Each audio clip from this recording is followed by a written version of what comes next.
Imagine you just finished a grueling month at work.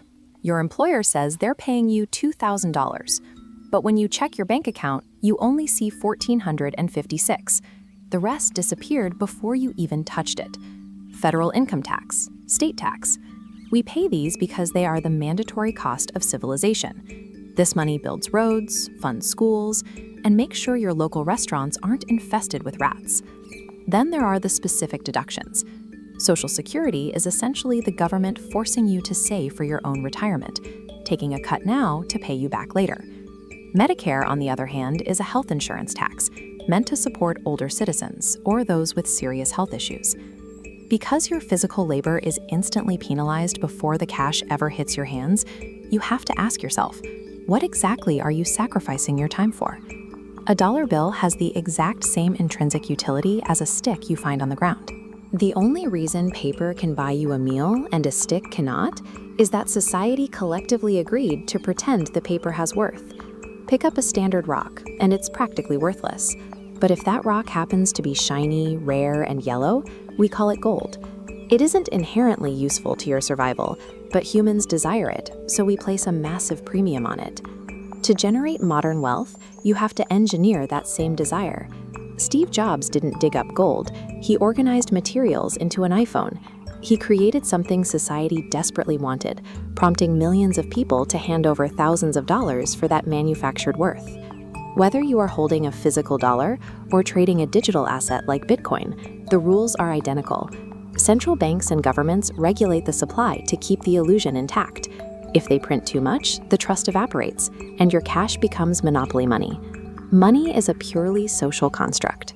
Trading your finite, irreplaceable hours for a manufactured symbol without a larger strategy is a game designed for you to lose. When you hand your paycheck to a bank teller, it doesn't get locked in a basement vault guarded by a dragon. The second that deposit hits your account, the cash is already gone. This chart shows how fractional reserve banking operates. Banks act as financial matchmakers.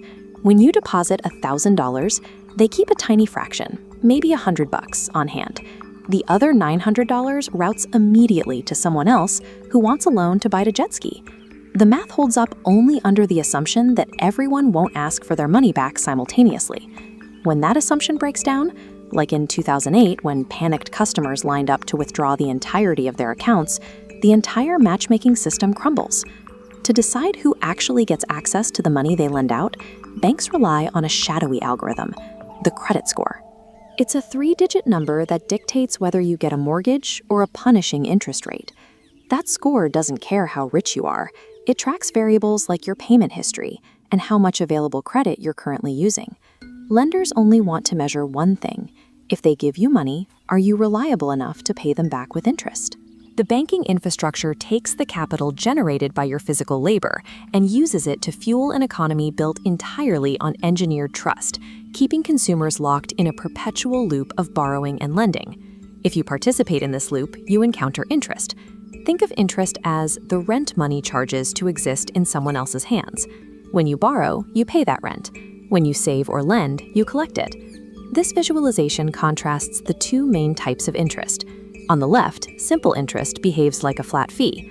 On the right, compound interest means every dollar duplicates, and then those new dollars demand rent on their own clones, creating aggressive exponential growth. But notice the bottom of the chart. That rising tide is inflation. When an economy has too much cash chasing too few goods, businesses raise prices. Your purchasing power slowly erodes, silently eating away at your stored value without you ever swiping a card. Eventually, the economic cycle hits a ceiling, triggering a recession.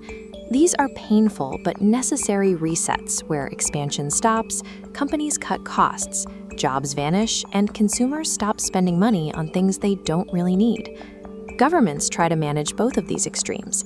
If inflation runs too hot, they raise interest rates to make borrowing expensive and cool off spending. If a recession hits, they lower rates to encourage people to borrow and build again.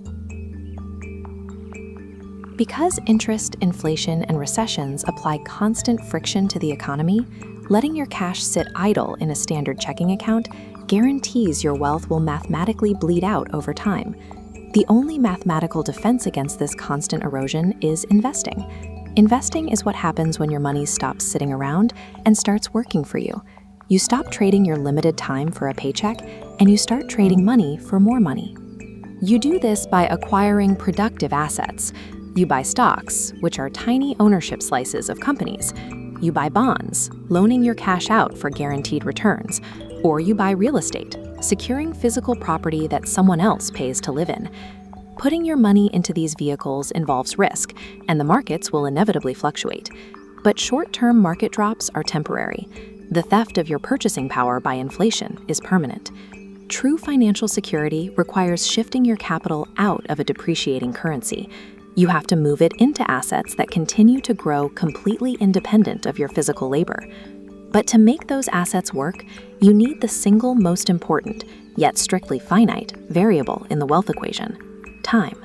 This graph demonstrates exactly how ordinary people build massive wealth. An initial investment might crawl along flatly for years, but given enough decades, compound growth kicks in, and the line explodes vertically. They didn't win the lottery, they just let the math run its course. Most people only use the financial system to survive the month. The wealthy use the exact same system to buy back their future time. The financial game might seem rigged against the individual, but the rules are highly predictable. If you kill your bad debt, leverage your credit wisely, and feed your capital into compounding investments, you stop being a victim of the economy and you start mastering it.